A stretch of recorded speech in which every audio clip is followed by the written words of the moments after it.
All right. Rémi Prévost, comment ça va, mon gars? Ça va très bien, François. Toi? Ça va, man. Je suis content qu'on prenne le temps de jaser de Claude Code ensemble aujourd'hui. Ça date de genre... Tu fais du contenu que je trouve intéressant puis utile souvent sur LinkedIn. Puis à un moment donné, t'as parlé de Claude Code, comment tu l'utilisais chez Mirego. Puis j'ai juste comme glissé dans les commentaires. Je disais, hey, si on pouvait faire du contenu, toi puis moi, one-on-one là-dessus, j'aimerais vraiment ça. Parce que ça m'intéresse. Je pense que ça va être pertinent pour l'audience de Ça se passe. Fait que pour ceux qui connaissent pas déjà le personnage, man, c'est quoi ton titre puis ton rôle, grosso modo, chez Mirego? Ça, dans le fond, Rémi Prévost, je suis directeur du développement logiciel chez Mirego. Fait que c'est moi qui est en charge de toute notre approche technologique, quelle technologie on prend pour bâtir les produits. Tu sais, chez Mirego, on bâtit des produits numériques, donc des applications web, applications mobiles, plateformes numériques, toutes ces choses-là pour des clients. C'est moi qui est en charge de c'est quoi la bonne techno pour le bon projet. Après ça, comment on fait notre développement logiciel, c'est quoi nos outils à l'interne qu'on prend, améliorer toujours ce tooling-là. Fait que c'est un peu ça mon rôle chez Mirego. Insane. Puis ta track, mettons, de carrière, elle a été très ingénierie logicielle, développement web et mobile. Beaucoup web. Moi, j'ai Beaucoup une web. formation en intégration multimédia au Cégep de Sainte-Foy, Shout out. à Québec. Shout-out à Cégep de Sainte-Foy, exact. Puis après ça, j'ai fait un stage. J'ai travaillé quelques années chez Xmedia à Québec, là, en mode vraiment plus intégration, programmation de site web. Puis je suis rentré chez Mirego en 2010. Puis c'est ça, en tant que dev.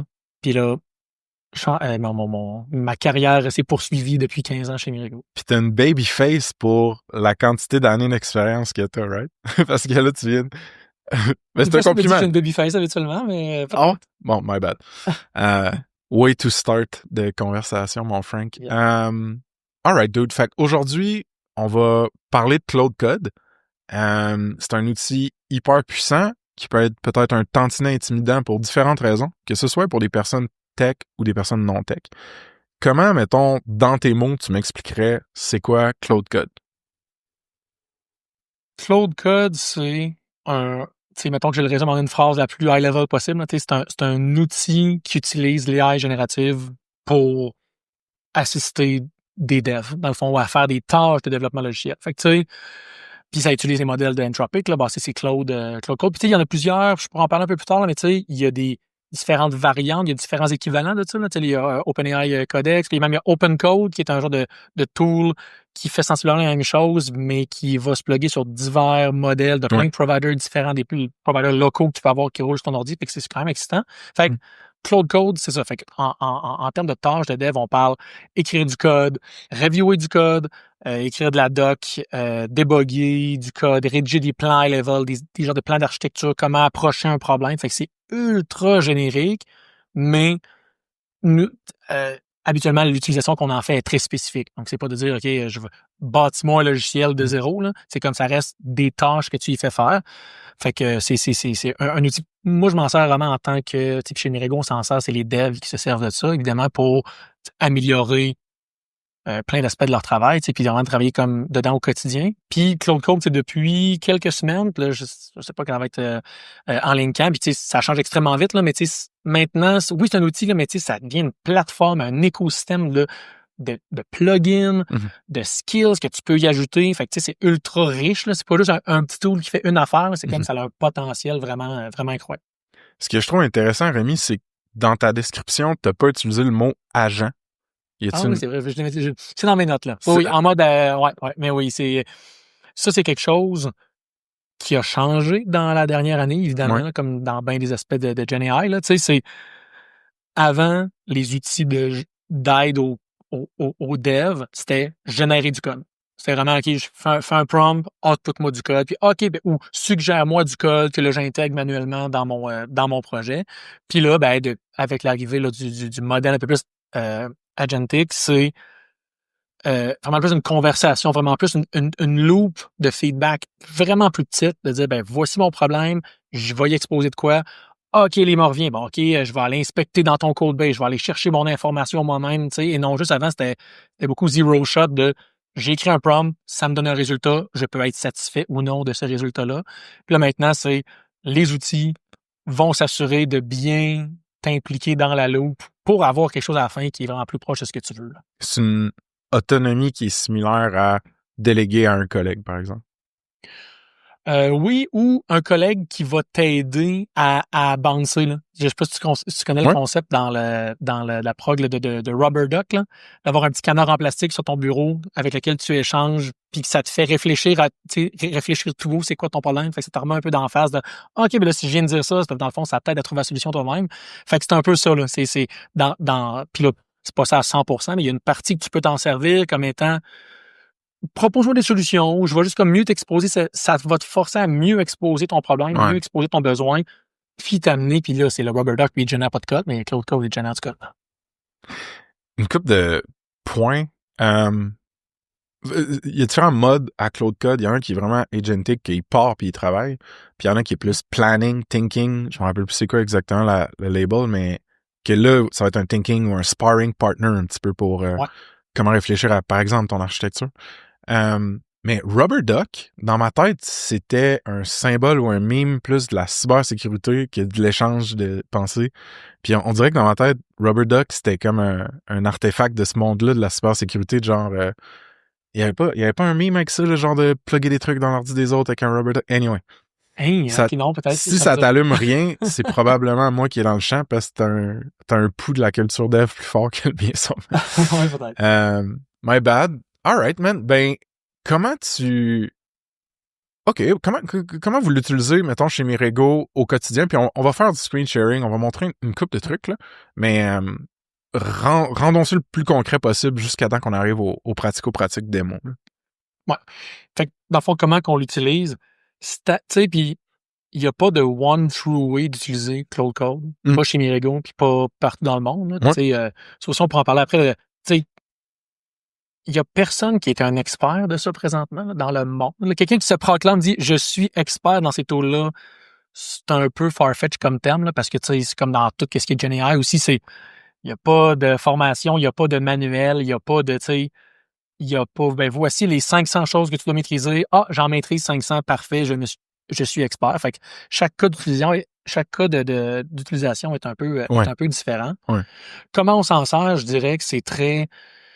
ça devient un peu notre outil de base quand on commence à développer une feature, quand on commence à vouloir régler un bug, c'est beaucoup le premier outil vers lequel on se tourne. Fait que quand quand quelqu'un dans l'équipe de dev veut développer une feature, ben, il va commencer par, pas nécessairement se servir de Claude Code pour, tout faire la job. Tu sais, puis, excuse-moi, je pense en même temps, là, mais tu sais, je vais venir au, tu sais, c'est une erreur, je pense, d'attaquer des outils comme Claude Code en mode ça va me rendre juste tu sais, le fameux mythe, ben pas le mythe, là, mais le 10x productivity. Ça va ça va vraiment multiplier ma productivité. Puis si tu l'approches comme ça, tu peux être il y a comme deux pattes là. Soit tu peux être en mode je commence à jouer un peu avec en tant que dev, puis c'est facile d'être impressionné. C'est facile de dire justement là, fais-moi telle affaire, ça te génère 400 lignes de code en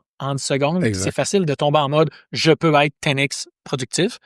C'est facile aussi de prendre le path opposé d'un dev ou une dev qui a 10 ans d'expérience, tombe là-dedans.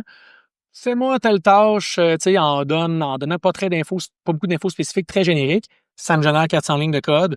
Turns out, ben non, c'est pas ça que je voulais. Il est pas parti dans la bonne direction. Ces outils-là sont pas parfaits. Évidemment, ça reste du code qui est généré de manière statistique.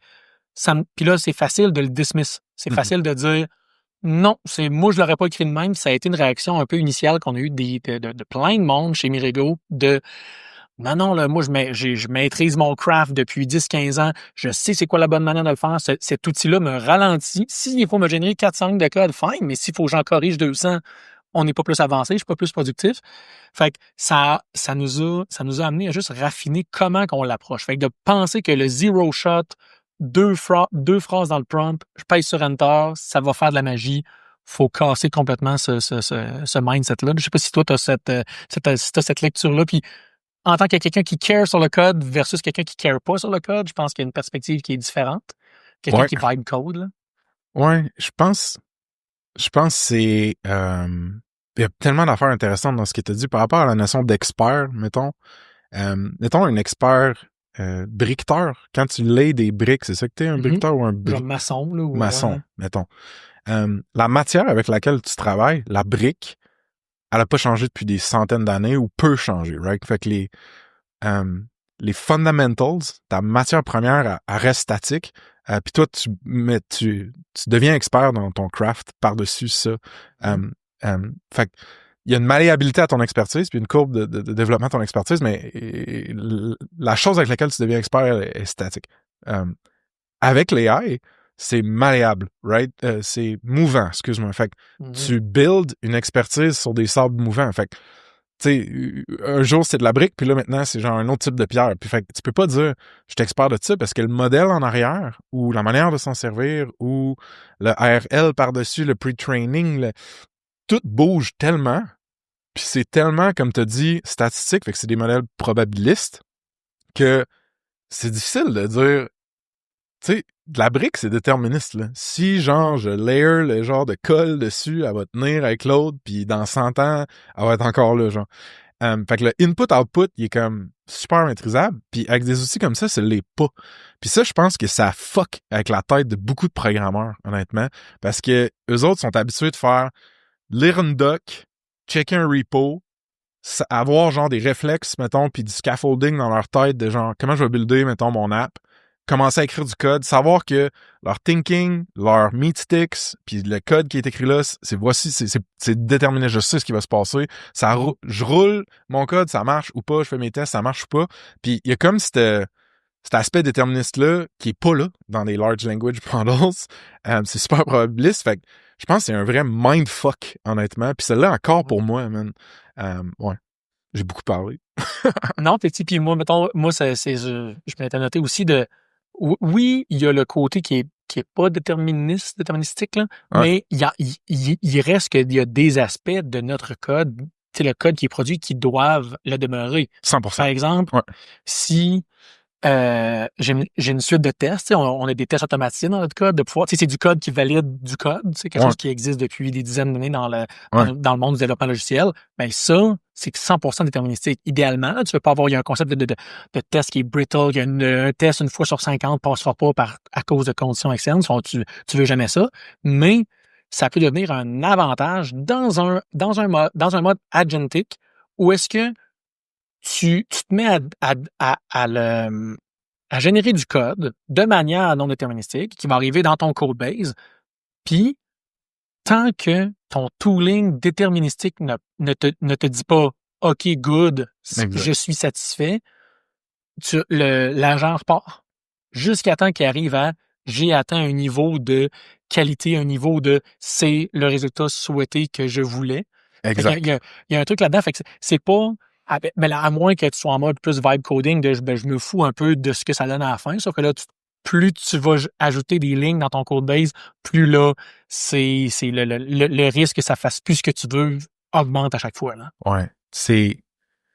Mettons, chez Mirego, vous vous livrez du code de qualité pour des applications complexes, puis les enjeux des clients qui payent pour ces applications-là, par exemple, sont souvent élevés. Des enjeux commerciaux, des enjeux de sécurité, whatever. Dans cette optique-là, tu peux pas YOLO vibe coder n'importe quoi. Tu dois avoir des guardrails, des garde-fous qui permettent de contraindre puis de comprendre le plus possible, ou du moins d'évaluer ton système agentic comme un Claude Code. Puis vous, dans le fond, ces guardrails-là, là, c'est là que ça devient un territoire où moi, je suis noob, mais par exemple, les tests là, de genre, est-ce que le code exécute de la bonne façon et fait ce qu'il doit faire, est-ce qu'il retourne une erreur ou peu importe, est-ce que c'est dans votre CI/CD, tu sais, c'est genre dans votre... Tu génères le code, mettons, dans un système agentic LLM, là, il passe dans l'espèce de piping, les guards, les gates, mettons. Oui, c'est ça. Oui, puis ça, mettons, de manière locale. Là, oui, là, on dit CI/CD, mais c'est tout ça, ça se passe sur la machine de la personne qui fait le dev. Oui, il y a moyen de savoir le code que Claude Code m'a généré. Là.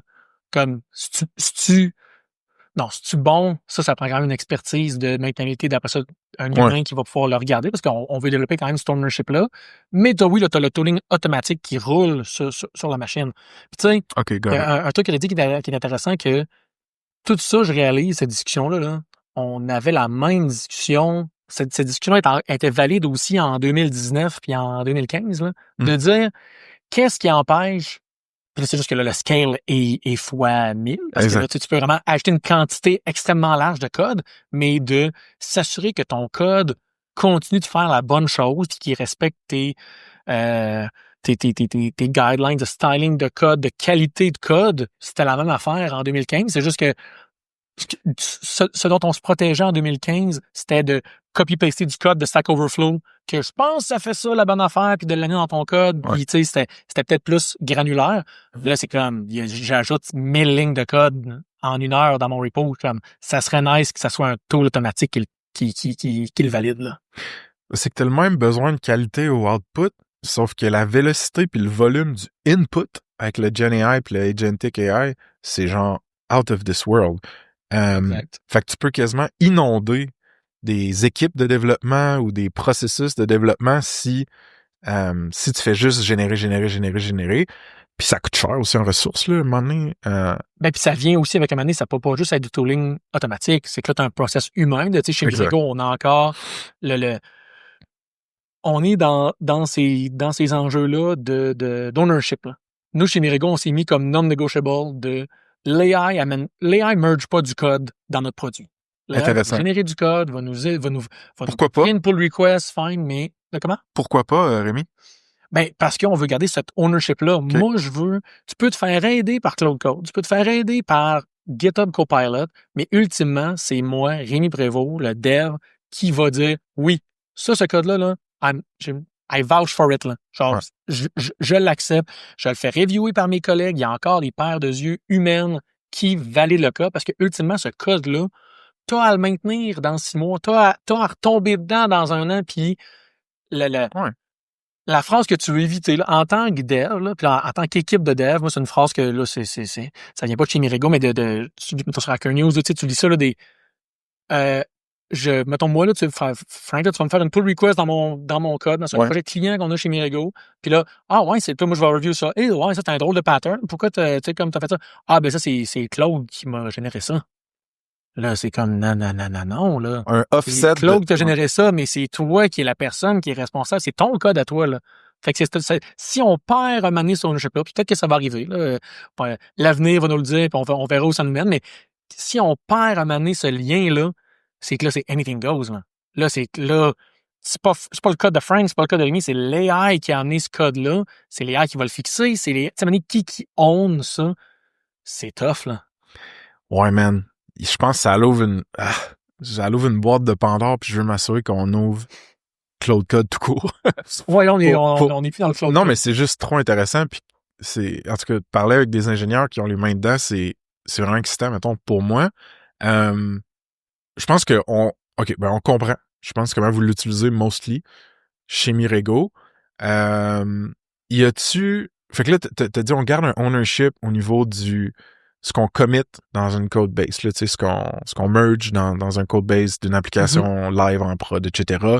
Il y a comme des human in the loops, mais pour le thinking, pour le scaffolding, pour générer, mettons, une feature qu'on va évidemment reviewer, ben on l'utilise en masse. Fait que, y a-tu des dimensions sur lesquelles t'as mesuré, ou tu veux peut-être mesurer, l'impact de Cloud Code sur ta gang de devs? Tu sais, innovation, vélocité, qualité, productivité, c'est juste des buzzwords ou genre ça résonne? Non, tu sais, évidemment, tous ces termes-là, c'est un peu un mélange de tout ça, là, sur quoi on voit de l'impact, c'est un peu tout ça. Est-ce qu'on le mesure? On n'est pas encore tant bon pour le mesurer, puis c'est encore debatable. C'est quoi les métriques je suis tombé sur un vieil article de Pragmatic Engineer récemment, là, qui date de 2023, qui est comme comment on mesure la productivité d'une équipe de dev. Puis c'est comme c'est tough, chaque projet est différent. Là, tu as comme des différentes mesures de l'effort, après ça de l'output, après ça de l'impact, tu sais, parce qu'ultimement, oui, on livre des lignes de code, mais une ligne de code, t'es la bonne crowd pour ça, là, mais tu sais, t'as une bonne ligne de code qui va générer après ça de la value, qui va générer du revenu, qui va générer de quoi. Ça peut être difficile à mesurer. Quand c'est du revenu, peut-être, ben, après ça, comment tu fais le lien entre l'heure que j'ai passée à coder ici, puis les résultats financiers du quarter, c'est comme là, il y a quand même un petit disconnect, là. Mais ça peut être difficile juste basically mesurer de la productivité de dev, il n'y a pas non plus de formule magique pour le faire. Non, mais tu dois avoir des proxys ou quelque chose parce que juste ton staff entre. Tu sais, ça arrive à tout le monde de faire, mettons, une mauvaise embauche ou qu'il y ait juste pas un bon fit entre une candidate, une personne puis une compagnie. Fait qu'il Ouais. faut que tu aies un diff de la majorité de mon monde sont quand même capables de shipper X, Y, Z. Ils ont ces hard pis soft skills-là. Toi, t'arrives pas à X, Y, Z, genre. Fait que à la base, sans les AI, comment tu checks ça, mettons, vite? Tu sais, si on le prend en mode vraiment mesurer l'impact de l'AI, c'est quelque chose qu'on va commencer à faire vraiment récemment, de dire, tu sais, trouvons-nous un framework pour dire, tu sais, puis le on top of my head, le premier, c'est de dire, ben, chez Mirigo, on marche comme dans bien les équipes de dev avec des estimés, tu sais, de dire, OK, cette feature-là, je pense qu'elle va me prendre 2 jours, 5 jours à coder, sans l'AI, mettons, tu sais, sans l'aide de tout ce tooling-là. Ouais. Ben là, OK, là, quand je la commence, je vais me mettre dans un mindset de là, je vais l'utiliser à fond, l'AI. Je vais essayer de voir c'est quoi les bottlenecks, c'est dans quelle partie que ça m'a accéléré le plus. Est-ce que je suis arrivé à la fin puis je suis satisfait de mon résultat? Est-ce que j'ai eu un win assez rapide en mode la feature que je pensais qu'elle allait me prendre 5 jours, finalement, en une journée, j'ai passé 2 heures à me coder un gros prompt. En une journée, je l'avais fait. Le nice, high five. Mais là, non, finalement, ça, c'était pas 100% correct. Là, le plonge dans le code, le boot, le mettre dans ton mental model, toutes ces lignes de code-là que ça t'a généré. Là, OK, tu replonges tout là-dedans, développe l'ownership de ce code-là, tweak-le, amène-le à ton groupe. Next thing you know, t'es rendu à 4 jours, puis finalement, ça t'as pas le méga gap de ta première journée initiale sur 5. Finalement, l'amener à completion, là, puis j'avais déjà posté un graphique sur LinkedIn de ça, là, c'est facile de. Ben là, c'est la règle du 80-20. Pogner le 80%, ben oui, ça se fait facilement, mais le dernier 20%, c'est lui qui va prendre le plus de temps à compléter. Fait que ça, dans tout le hype marketing là, par rapport à des cloud code, à des outils là, comme c'est ça, Cursor, toutes ces affaires-là, c'est extrêmement facile de tomber dans c'est malade ce que ça fait, mais quand est-ce que tu amènes ça en production, c'est là le vrai fond. Puis c'est là que les skills de dev deviennent critiques. Les bonnes devs, c'est là que ça devient important de dire le dernier 20% là, que tu peux peut-être moins générer avec les AI, ou en tout cas que il faut quitter à plus. Ton skill set, c'est là qui va tomber ultra critique. Là. Ouais. En copywriting, ça serait genre un peu le rôle d'éditeur, là. Tu sais, Ouais, les passes un peu finales de comme, OK, ouais, ça, c'est de la scrap, on va rétrécir ça, on va genre fusionner 2 sections, peu importe. En fait, je dirais, oui, la fin, de le tweaker à la fin, puis effectivement, le editor, mais le début, c'est quelque chose qu'on a dans notre culture d'engineering chez Mirigo depuis bien longtemps. Puis j'avais fait un talk à Cabane, à Edo, la fois que tu es monté sur le stage, on dirait que vous aviez été acquis. Je sais pas si tu te souviens de ça. C'était sur un petit nuage. J'avais fait un talk sur notre culture d'engineering, puis il y avait une des parties qui était ça, c'est quelque chose qu'on a beaucoup valorisé chez Mirigo, puis qu'on continue de valoriser, qui est le réfléchir, penser avant de coder. C'est pas se lancer dans le code direct. Ça, c'est quelque chose qu'on avait là, justement bien avant l'explosion de GenAI qui était puis moi, ça date de quand même moi j'étais dev, j'adorais, puis j'adore encore faire ça là, quand j'écris du code, là, avant de me lancer dans quelque chose, de faire valider mon plan, de moi me faire un plan de match, puis de le faire valider par du monde dans ma team, de dire là, je m'en vais faire quelque chose qui est quand même substantiel. Je commencerai par ça, ensuite je ferai ça, mais ma table dans la base de données ressemblerait à ça. Voici quel call d'API je ferais, comme ça a-tu du sens? Puis juste d'avoir un petit thumbs up sur ça, ça me donne la confiance de OK, parfait. Quand on va être rendu au code review à la fin, là, quand je vais être rendu justement en mode edit, puis en mode les derniers tweaks, les détails, ben le gros de la job va avoir déjà été validé. Ça sera pas du ouais, non, Rémi, à avoir su, je pense, non, ça, t'aurais dû faire ça de même. Je suis comme, mais non, je l'ai fait valider avant. Fait que tout le bout, réfléchir avant de coder, ça a toujours été important pour nous. Puis là, avec des outils comme Claude Code, tu peux le faire avec. C'est exactement le mind thinking de dire, hey Claude, lance-toi pas dans le code du site, là. Présente-moi ton plan. Break le down en plusieurs tasks. Montre-moi exactement, puis après ça, même avant de faire tes modifications des fichiers, demande-moi là, si ça a du sens ce que tu es en train de faire, puis là, je vais pouvoir t'aider. Fait que là, cette loupe de feedback-là devient super importante en partant du plan et non juste fais la feature, puis là, figure it out as I go. Là. Ça, même en tant que dev, pas d'AI, c'est pas tant de bonne idée. Là. En tout cas, c'était pas l'idée sur laquelle on bêtait, puis turns out, ben, c'est compatible avec ces outils-là. Ouais. Moi, ce que je trouve fou, c'est la différence opérationnelle entre une shop sérieuse et professionnelle comme la vôtre, puis mettons du monde comme moi. Que moi, la majorité du code, des pixels puis des bits que je veux générer avec du GenAI ou des agents, c'est jetable. Genre, Ouais. puis c'est des patterns de web dev tellement simples puis comme vus depuis des années. Fait que dans le training dataset des modèles, c'est genre, ils shippent ça en 30 secondes. Fait que pour moi, c'est tellement plus facile d'aller chercher des gains, de faire des nouvelles affaires, de shipper avec ça, que pour une boîte, tu sais, professionnelle comme la vôtre, où est-ce qu'il y a des enjeux critiques, il y a des clients, il y a une garantie de qualité, il y a des honoraires professionnels, tu sais.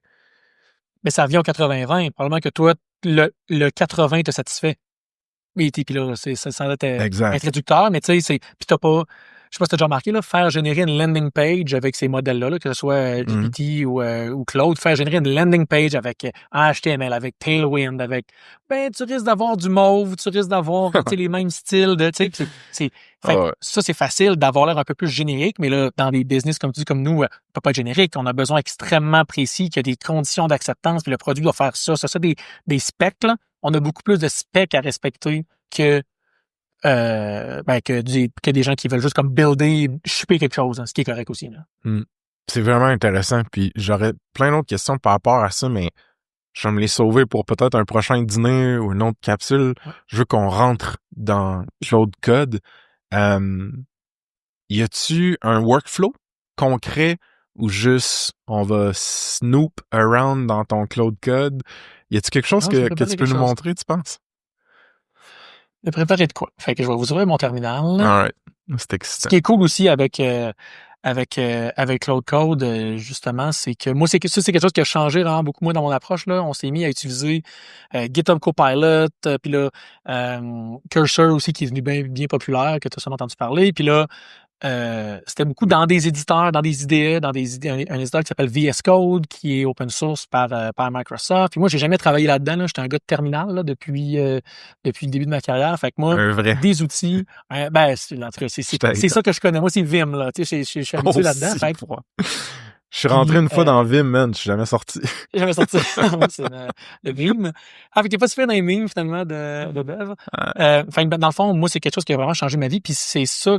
Ultimement, je pense que ça aide beaucoup parce que mon mental model, moi, là, de être dans un directory, de faire des commandes, d'être dans cet environnement-là, c'est quelque chose qui m'a bien servi. Puis là, Claude aussi s'intègre bien dans des éditeurs comme VS Code. Ils sont vraiment partout. Ils ont sorti aujourd'hui, littéralement aujourd'hui ou hier, la version Claude Code sur le web. Fait que là, en mode genre environnement de développement isolé sur Claude.ai, tu peux vraiment coder puis faire exactement ce qu'on va faire là. Fait que, tu veux-tu zoom in un petit peu si possible? Oui. C'est vrai. En masse même. Puis là, pour les nerds, c'est quoi ton terminal? T'es-tu sur une affaire funky genre Warp ou de Cool Kids ou ben qu'est-ce que tu utilises? C'est Ghosty. Ghosty qui est le Mitchell Hashimoto, le gars qui a fondé HashiCorp puis qui a fait Terraform. Lui, il a comme quitté cette compagnie-là récemment, puis là, il s'est parti un petit side project de je vais écrire un émulateur de terminal from scratch dans un langage qui s'appelle Zig. C'est ce qu'on voit là dans mon terminal. Puis c'est drôle, Mitchell Hashimoto, justement, il a fait un post récemment sur vibe coder une substantial feature avec Cloud Code dans Ghosty. Ça va dans les très cool, man. Liens, là, c'est intéressant. Fait que là, explique-nous ce que tu fais au fur et à mesure. Hein. Yes. Fait que là, j'ai parti Cloud Code, qui est un outil CLI, justement, dans le terminal. Ah, justement. Fait que là, c'est un projet qui s'appelle Kill Switch. C'est un projet interne qu'on a. C'est un logiciel open source qu'on a open sourcé il y a plusieurs années, qui est une application Ruby on Rails. OK. Fait que c'est un petit projet Ruby. C'est un des projets que je connais pas mal chez Mirago. Fait que j'ai mis quelques petits prompts. Fait que là, dans le fond, c'est littéralement en mode chat, tu sais, prompt, réponse, thinking, voici une réponse. Après ça, tantôt, on va pouvoir voir un outil, ben, je suis sur le bord de rouler une commande. Est-ce que c'est une autorisation de rouler la commande? Ce genre de choses. Puis là, fait que là, je vais t'interrompre de temps en temps, mon vieux. Quand tu dis, pour être sûr que moi je comprends puis que tout le monde comprend, quand tu dis, là, on est en mode thinking, échange, planification, est-ce que tu as explicitement fait une commande dans ton terminal pour que Claude soit dans ce mode-là ou juste il va comprendre le contexte que ta question, c'est pas ship du code? Ouais, bonne question. Non, Thinking, c'est ça ici, là. Thinking on puis off. Yes. Puis, mettons que puis là, tu peux vraiment y aller en mode, bon, là, t'as plein de shortcuts, t'as Ouais. mais par défaut, ouais, thinking on, thinking off. Mais non, je pense qu'il est assez intelligent pour te proposer, genre, qu'est-ce que tu es en train de faire, là? Ça, c'est quelque chose aussi qui a changé, là. Justement, là, je suis peut-être pas 100% à jour, là. Puis c'est version 2.0.24, là. Puis je sais pas c'était quoi au début de l'été, là, mais tu sais, c'est l'équipe qui travaille sur Cloud Code. C'est, tu connais le 996, là, le mode de travail, je sais pas Oui. s'ils font ça chez Anthropic, chez OpenAI, là, mais c'est Oui. genre, c'est sûr que les personnes qui travaillent là-dessus, ils ont pas pris de vacances l'été, là. C'est genre, c'est incroyable. Puis, tantôt, je parlais d'OpenAI Codex, puis Open Code, puis c'est le feature, tu sais, la bataille pour les features, là, de Cloud Code sort quelque chose, là, ils ont sorti les skills récemment. Une journée après, Open Code, c'est open source, ils font la même feature. Tu sais, c'est quand même fou, intéressant, ça change vite, mais c'est excitant, là. Puis, juste, je pense que ça vaut la peine de mentionner, il y a 2 manières de déployer les capacités de Cloud Code, que ce soit dans ton terminal, dans ton IDE ou même maintenant sur le web. Il y en a une que c'est en connectant via API. Fait que tu as un compte, puis tu vas dire « Hey, mon compte de développeur, entre guillemets, Anthropic, connecte-moi ça à mon Cloud Code, puis charge les crédits via ça. » Là, toi, c'est Ouais. ça que tu fais. Ouais. Mais tu Ouais, peux juste te exactement. loguer in sur ton compte Cloud Web aussi, puis ça va ça va utiliser les tokens qui sont dispo dans ton mensuel subscription, mettons. Là. True. Effectivement, nous, on n'a pas de subscription cloud, mais c'est ça, en mode API, c'est le meilleur des mondes pour nous, dans le sens où il n'y a Ouais. pas de price per seat, c'est vraiment juste usage-based. Fait que c'est comme les utilisateurs qui sont les petits users en prennent moins, les gros users en prennent plus, puis ça finit tout par se C'est rebalancer. toi qui Là. utilises le plus de crédits avec votre Mais compte moi, je code Anthropic? plus au quotidien. Fait Ok. que non, il y en a on a des power users, des heavy users chez Mirego. Très cool, dude. Ben, puis là, c'est un truc intéressant aussi. Chez Mirego, on fait on travaille sur des projets, on code beaucoup, on code sur des gros projets, des projets qui ont un historique qui est large. Tu sais, on fait de la maintenance, on maintient, on supporte, on fait évoluer des projets depuis longtemps. Gros projet, historique égale gros contexte. Fait que le plus que tu vas donner de contexte à des outils comme ça pour produire le meilleur résultat, ben le plus ça va te prendre de tokens parce que ultimement, pour lui, prendre la bonne décision par rapport à tel pattern qui est utilisé dans le projet, faut que ce pattern-là, il aille figure out, faut qu'il aille le chercher, puis faut qu'il. Fait que un projet Greenfield dans lequel tu vas commencer from scratch dans le mode je bâtis de quoi, ça roule vite, ça roule vite, ça roule vite, tu prends peut-être moins de tokens, mais un projet ça fait 10 ans que tu fais évoluer chez Mirego à 6-7 devs tout le temps, ça devient plus heavy, là. T'essayes-tu de... Hey man, là, je fais ça à une échelle tellement noob, mais des fois, je veux enligner Cloud Code sur un directory, donc dans un dossier ou pour spécifique sur ma machine, mettons. Ouais. Puis je veux vouloir qu'il se connecte, mettons, à mon GitHub, où est-ce que mes fichiers sont hostés, je sais pas c'est quoi, sont positionnés. Version. Puis après ça, je suis connecté maintenant avec Netlify pour que quand je push quelque chose via Cloud, ça va sur GitHub. Puis quand ça arrive là, ben ça va live sur l'URL que j'ai choisi, mettons. Fait que j'ai des blurbs que je me garde, que je copy-paste, mettons, pour Claude, que je dis yo, là, on s'apprête à travailler sur le catalogue saspace.com, le GitHub repo, c'est ça. Va chercher les bons files à la bonne place dans ma machine, puis mec, qu'on fasse un update, je veux que tu pushes ça, tu commits sur GitHub, puis etc. Fait que y a-tu l'équivalent pour des gros projets de genre context engineering ou genre de travailler des documents ou des blurbs que genre ça bootstrap le contexte crissement vite pour une session avec Claude puis il est là, OK, là je sais je suis où dans ce gros projet-là, mettons. Oui, tu sais, là, j'en ai pas pour ce projet-là pour qu'il switch, mais oui, tu sais, il y a un concept qui s'appelle CloudMD, tu sais, qui est un peu la même, il y a un peu l'équivalent pour les cursor rules puis les agent.md qui sont en fait de la documentation générique par rapport au contexte de ton projet à toi. Faut faire attention avec ça, tu sais. Ah ouais? Ben, dans le sens que, moi, je faisais ça. Ça reste du contexte que tu y passes à chaque prompt, à chaque session que tu as avec. À un moment donné, ça se peut qu'il compacte ton contexte en disant, OK, là, j'en connais trop, il va réduire un peu ça. C'est pas la vérité. On revient au truc qui est pas déterministe. Si tu lui dis, tout le code que tu m'écris et utilise pas tel mot ou quand tu as tel mot, mets-le en majuscule, puis c'est au travers 800 autres phrases de contexte, à un moment donné, peut-être qu'il va juger que c'est plus important. Puis là, voyons, à un moment donné, ça fait longtemps que je travaille dans cette feature-là, puis là, on dirait qu'il a oublié ma règle. Et c'est pas une règle, c'est un guideline que tu lui donnes, puis qu'à un moment donné, ça se peut qu'il puis là, les modèles s'en viennent de mieux en mieux pour ça. Puis après ça, ben là, c'est là qu'on dit ton tooling déterministique, ben lui, il va t'assurer que tes règles sont respectées. D'autres, c'est trop intéressant que tu dises ça parce que moi, j'utilise un dictation app qui s'appelle Monologue. Avant, j'utilisais Super Whisper. Puis tu peux mettre des rules puis des custom instructions que genre, hey, moi, je veux pas qu'il y ait d'espace entre un point d'exclamation puis mon dernier mot, mettons, ça m'énerve, genre. Ouais. Puis là, genre 8 fois sur 10, comme, c'est correct. Puis là, à un moment donné, je fais full dicter puis là, je suis comme, pourquoi il y a plein d'espace avant mes points d'exclamation, esti? Puis à chaque fois, on dirait que j'oublie que le contexte puis ces custom trucs-là sont aussi comme interprétés de façon probabilistique ou genre que dépendamment de la place que le reste de l'information de ce qui se passe prend dans la conversation, ça se peut que il passe pas tout ça. Puis on dirait que je les voyais comme des checks quasiment déterministes. Puis là, avec ce que tu viens de dire, je viens d'avoir le flash de faut que j'aie un peu de clémence, comme si c'était avec un humain que j'ai déjà dit yo, ship-moi jamais du code formaté de même, puis que des fois il oublie, mettons. Genre. C'est ça, faut que tu y rappelles.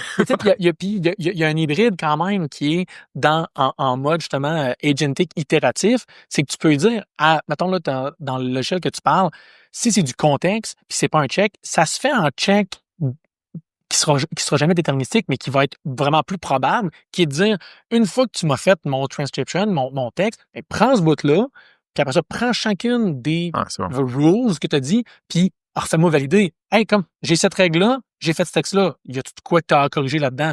Puis, tu sais, fait encore une fois, il faut s'éloigner du modèle zero shot de dire, je vais tout y donner, l'information générique, je vais tout y donner le spécifique, puis là, pèse sur Enter, travaille pendant 2 heures. C'est comme, non, là, genre, c'est bien plus efficace, c'est bien plus, tu vas être bien plus successful dans ton résultat si tu le breaks en plusieurs chunks. Ça, un chunk, OK, parfait, c'est fait. L'autre chunk, c'est fait.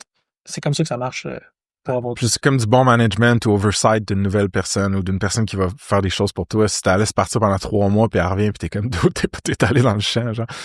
C'est ça. Et des petits feedbacks là. Fait que ouais.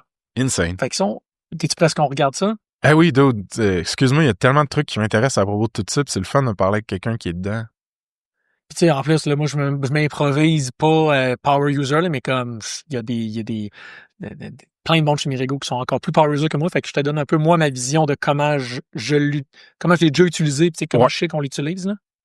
Puis là, on peut-tu juste dire, Rémi, à quel point que c'est sweet comme UX, que le verbe funky qu'il utilise change à chaque fois. Concocting, clothing, fiscambulating, il utilise tout le temps de quoi, puis on dirait que ça me fait un mini hit de dopamine de lire c'est quoi qui va...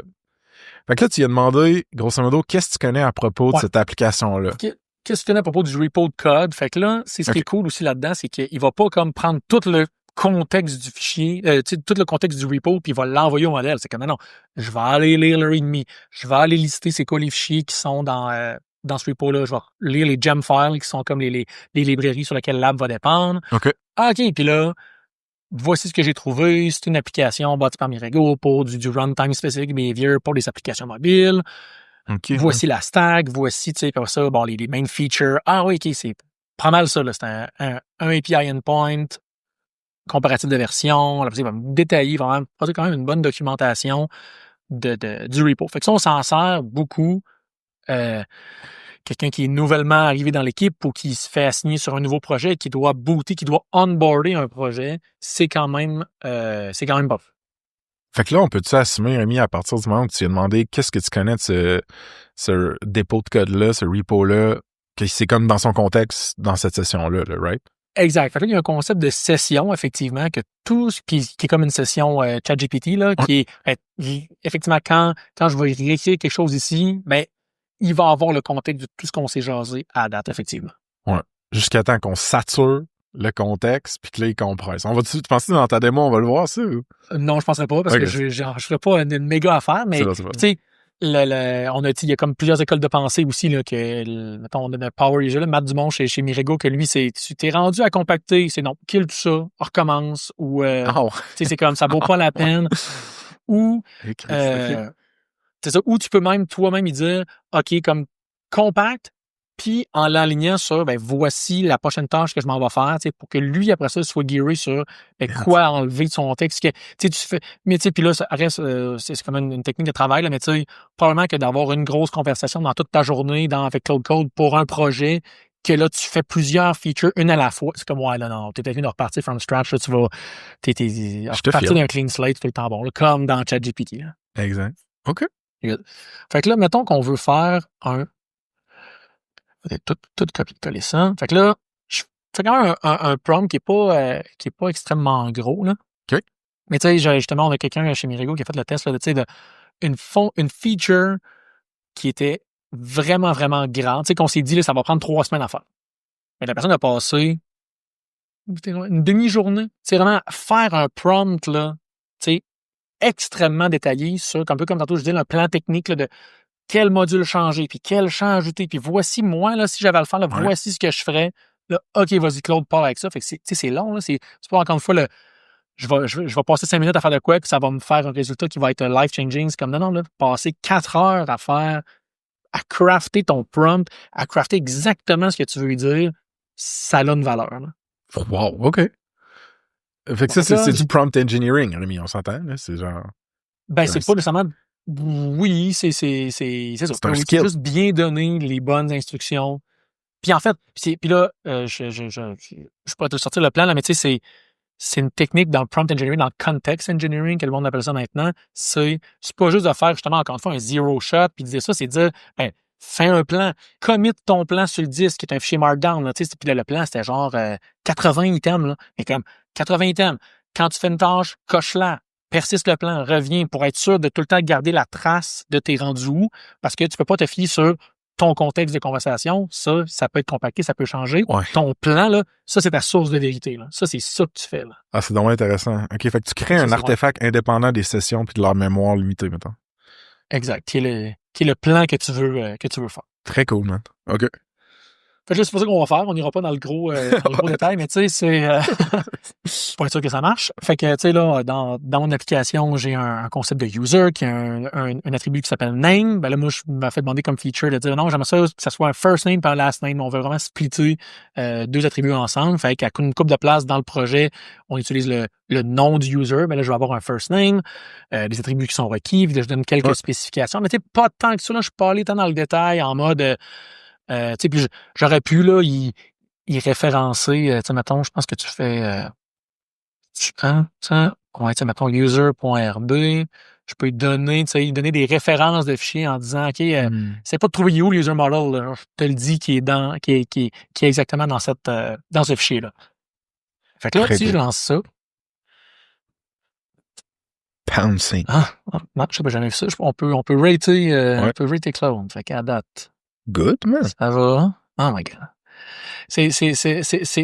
Je te disais, puis là, on peut faire contrôle au thinking. Là, tu peux voir sa réflexion de qu'est-ce qu'il est en train de faire. De, OK, le user veut refactorer le user model avec un single name. Voici les side effects que je vois. Voici mon plan d'avance. Qu'est-ce que je pourrais y proposer avant d'y proposer. C'est-tu toi qui as déterminé le font avec serif qui explique son thinking? Il est super clean, là.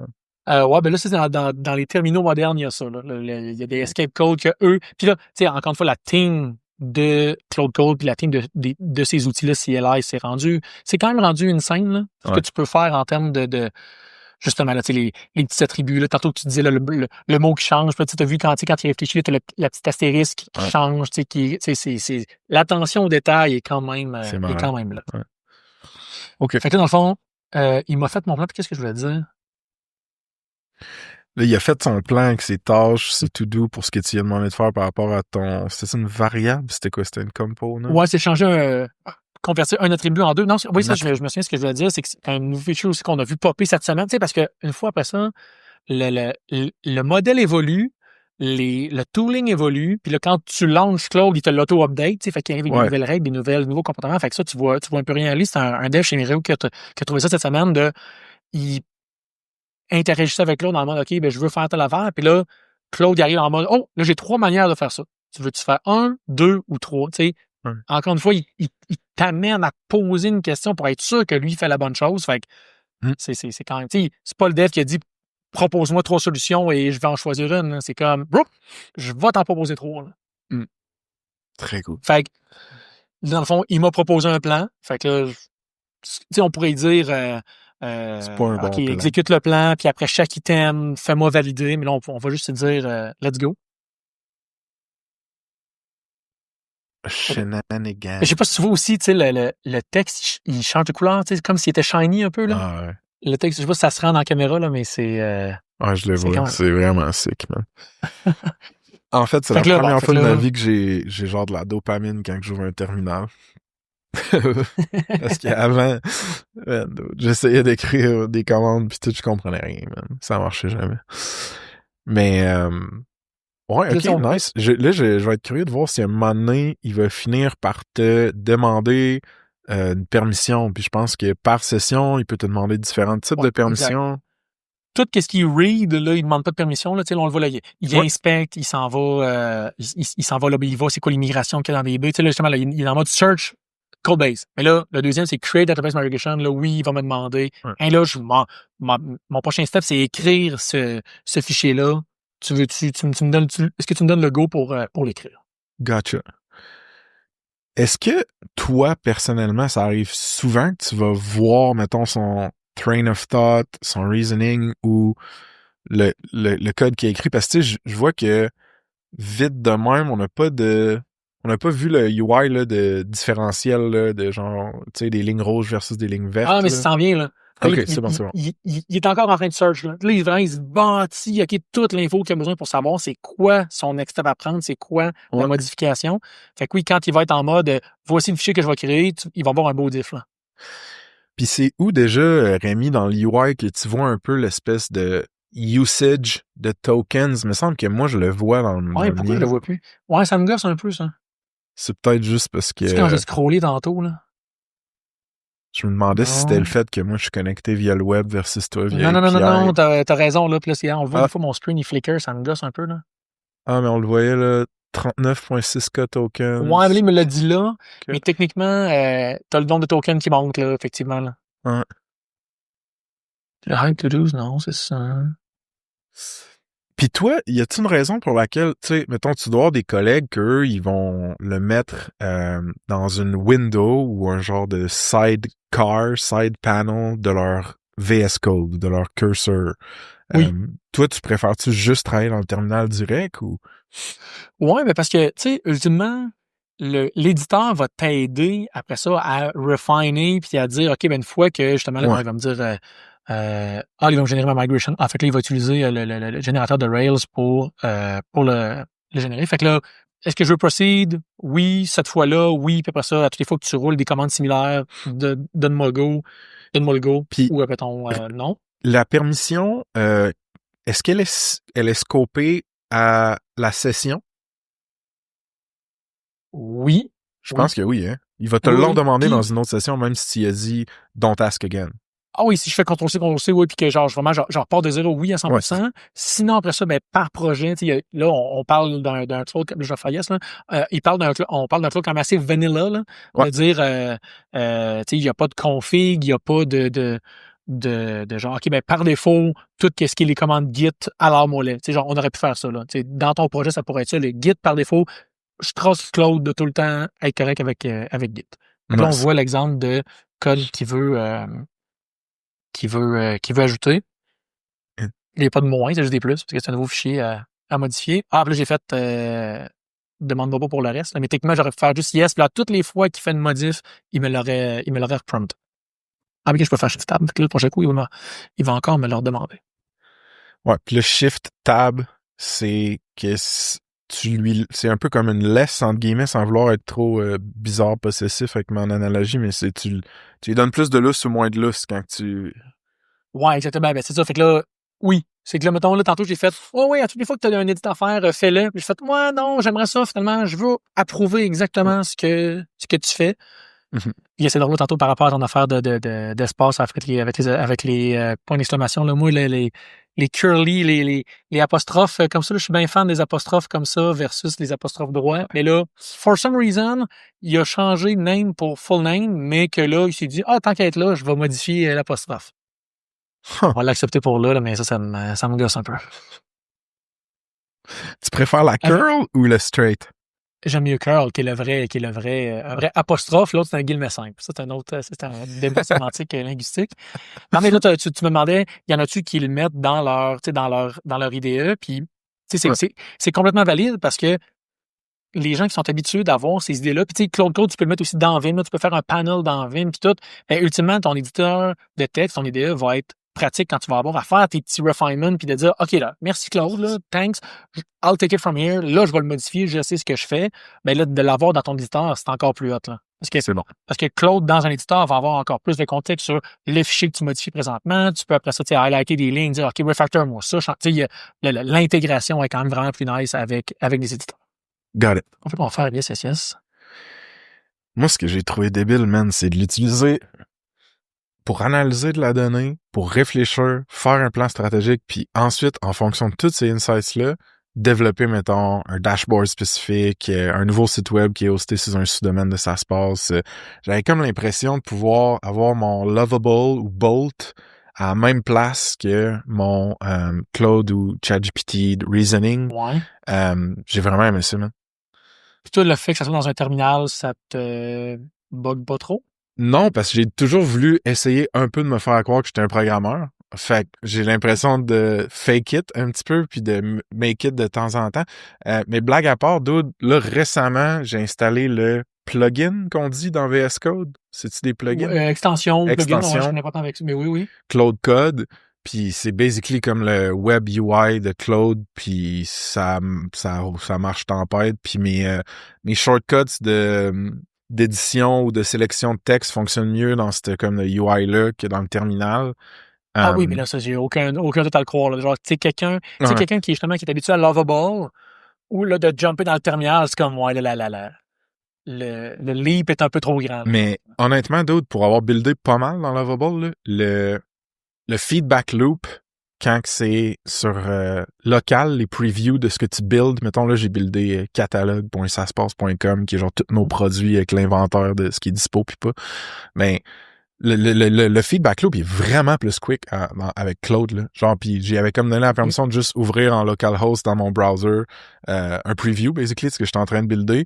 Fait à chaque fois qu'il me faisait un change, il me l'ouvrait automatiquement, je checkais, là, j'y reparlais dans le terminal, pis ça allait top notch. OK, mais là, attends, c'est que là, ça, c'est la méga différence de rouler tes trucs locaux sur ton ordi. Tu sais, ton web server, déjà ta petite landing page que tu bâtis, est sur ton serveur. C'est comme ça, c'est quand tu vas sur localhost, c'est top d'être plus vite que ça, là, versus dans Lovable, dans leur gros SaaS, de dire, OK, je save, OK, là, eux autres, ça l'update, ça le publie, ça le déploie quelque part. Non, c'est, effectivement, ta loop, elle va tout le temps être plus rapide dans local, là. Ouais. Fait que j'ai bien aimé ça. Puis, tu sais, d'avoir le contrôle sur ce que je construis. GitHub, c'est gratuit. Tu peux avoir plein de repos. Il y en a qui peuvent être publics, privés. Netlify, c'est gratuit. J'étais là, man, j'ai mes petits projets, mes mini-apps, mini-sites qui m'appartiennent. C'était cool, là. Puis là, tu sais, je connais pas beaucoup le Lovable, mais tu sais, Mané, est-ce que tu peux comme exporter tout ça ou t'es un peu pogné dans leur écosystème 100%. Il faut que tu payes, tu sais, ouais. C'est que dans le fond, eux autres, leur lock-in, ils vont aller le chercher avec, évidemment, le UX, genre, qui est noob-friendly, là, puis tout ça. Mais aussi, t'as les previews, live previews qui sont, mettons, hostés sur un sous-domaine Lovable qui sont gratuits. Ben, inclus dans ton pricing. Puis, ils permettent aussi de... si tu as accès à ton domain name register, le stock que tu as buildé dans Lovable, il peut être déployé sur un domaine custom aussi. Okay. Non, mais dans le sens que tu peux pas passer de dire, OK, je t'annule de Lovable. Là. Je prends mes affaires puis je m'en vais ailleurs. Là. Ah oui, man. OK. Je pense que les files, tu peux les exporter. Chris, je sais pas tout. Je veux pas dire n'importe quoi. Ouais. Mais fait que bref, oui, ça, puis là, tout ce que tu as dit là, que ça fait que tu es un peu indépendant, tu fais tes propres affaires, puis après ça, au final, tu owns ce que tu as fait, là. Tu sais, le code que Claude génère sur ta machine, c'est à toi. Là, en termes de vendor lock-in, tu n'as plus, là. Exact. C'est à toi, là. Je paye juste une subscription qui est mon Claude mensuel, mettons. Exact. En fait, là, ça a fini de faire ma feature. OK. Fait que là, ça a fait, on le voit justement, ça a fait passer mes tests. Il y avait pas beaucoup de tests qui testaient cette attribut-là, mais still, ça a comme fait OK. que, oui, j'ai généré du code, mais Rémi, ta suite de tests passe encore. Fait que comme, it's all OK, good. nice. Fait que là, il te fait un petit mini update.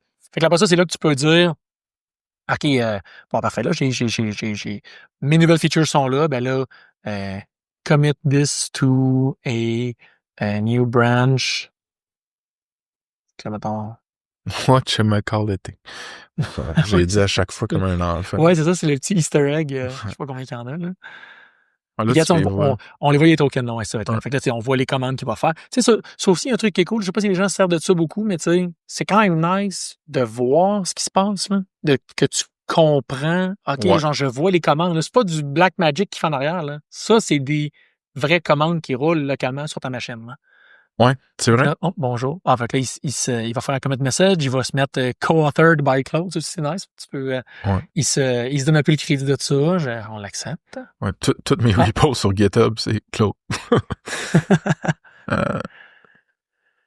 Fait que là, ça. Fait que là, bref, tu peux t'en servir pour, ben, c'est ça, vraiment tout ton workflow. Ultimement, là, tout ce que tu fais dans un terminal, puis dans là, je fais un commit, je pourrais faire ma pull request, je pourrais me plugger sur le MCP de GitHub pour m'authentifier puis coller l'API, ou ça utilise là, le CLI que GitHub nous fournit là, pour faire encore toute la quête. Mais là, c'est ça. Ça serait pas Claude.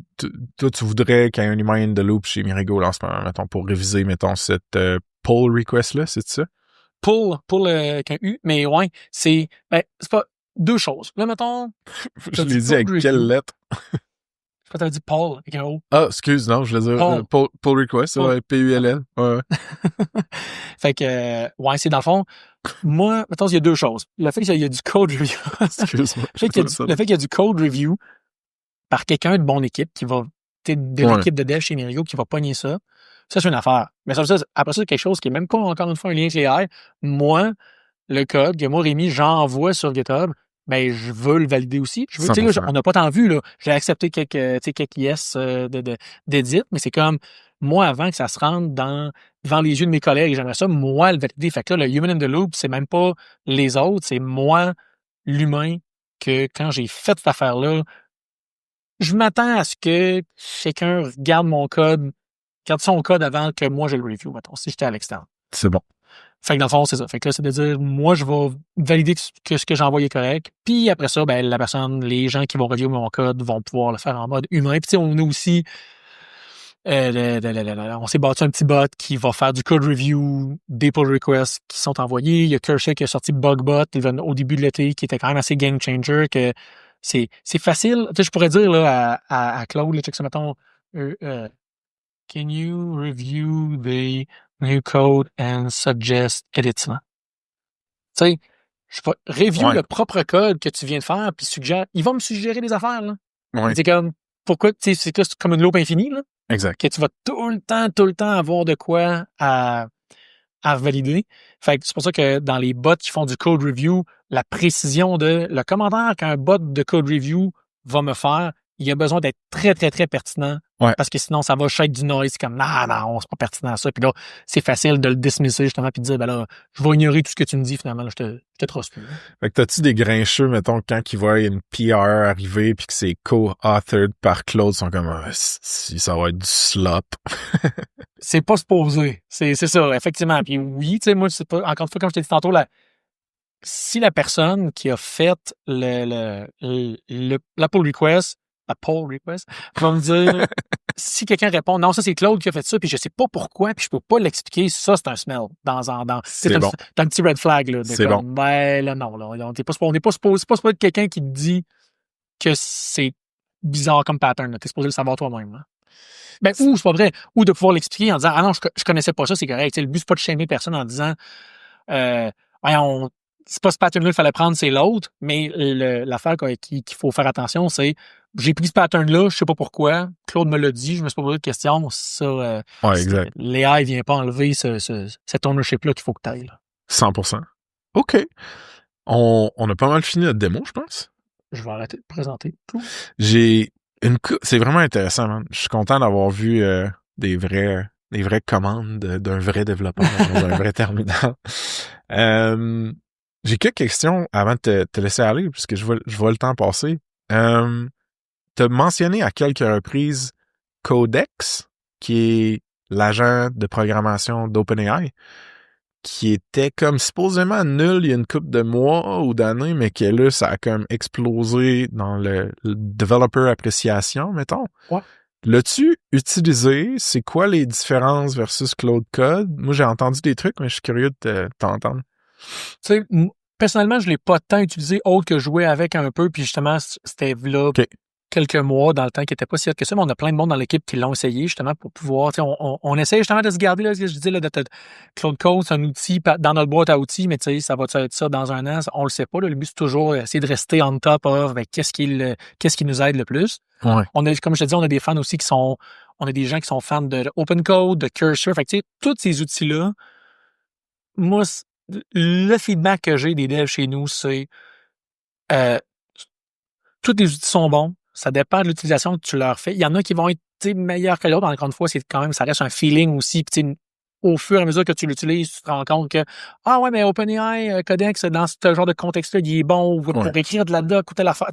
Mais le point, là, le statement, c'est plus que il y a tellement de choses que tu peux tweaker dans ton utilisation à toi, le user, le ou la dev, là, qu'avant d'être rendu à swapper de modèle pour voir une différence. Comme t'as plein d'affaires que tu peux faire. Fait que bien l'utiliser, outil X, c'est déjà ça, c'est un travail en soi, puis à chaque jour, tu peux en apprendre des nouvelles affaires, puis tu peux l'améliorer, versus dire OK, là, je suis bon, je suis pas. Tu sais, ça vient ce que je dis, là. Il y a personne qui est expert de outil X.